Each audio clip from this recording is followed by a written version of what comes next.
13. Footsteps. Winston was not the only creature in the city on a most important quest. Not too far away, another mouse scurried down a snow-covered side street, their paws slipping on the icy cobbles.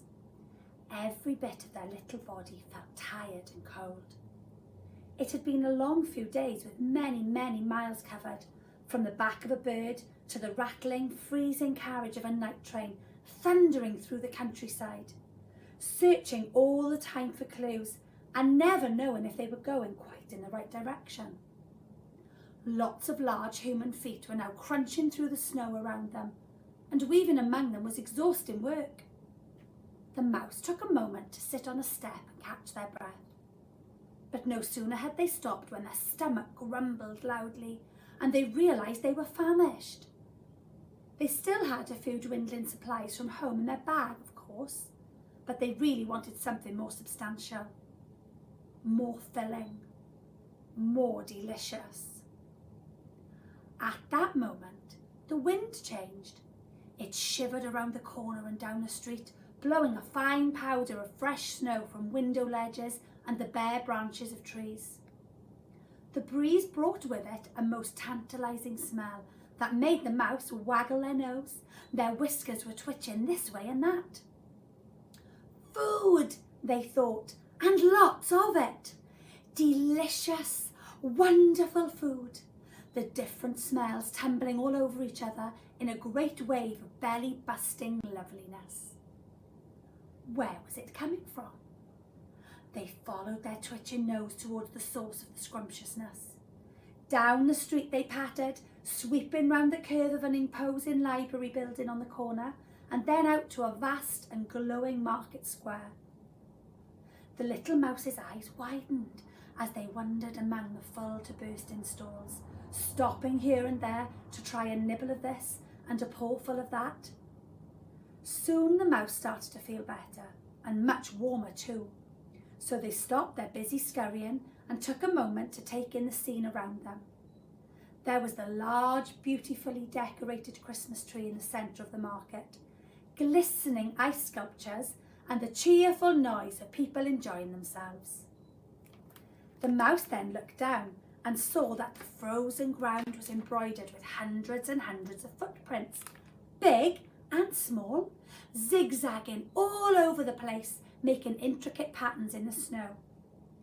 Then they spotted something very interesting indeed. Tiny footprints. Paw prints, in fact. Tiny paw prints, not too dissimilar to their own. These ones seemed to come from a stall selling gingerbread, a smell that was so familiar, yet ever so slightly different. Where were these tiny paw prints going? And who had made them? Could there perhaps be another creature here who could help with their most important quest? The mouse began to follow the footprints through the snow. Down a row of stalls they went, and as they crept carefully amongst the human feet, their whiskers wobbled again, and their pink nose twitched delightedly. Cheese!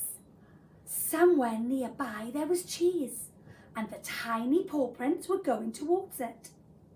The mouse quickened their pace, hurrying to the end of another stall and turned the corner. Then they saw it. In the distance, between a jumble of human legs and feet, and silhouetted against the bright glow of a large lantern, was the maker of the paw prints. The mouse felt their heart beat fast with excitement. Another mouse!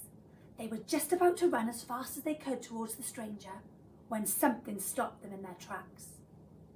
The mouse in the distance was standing at the groaning cheese stall, but he wasn't alone. There was a rat there, wrapped up in a shawl, and more worryingly, the large, orange, unmistakable form of a fox. The excitement the mouse had felt turned to poor ringing worry.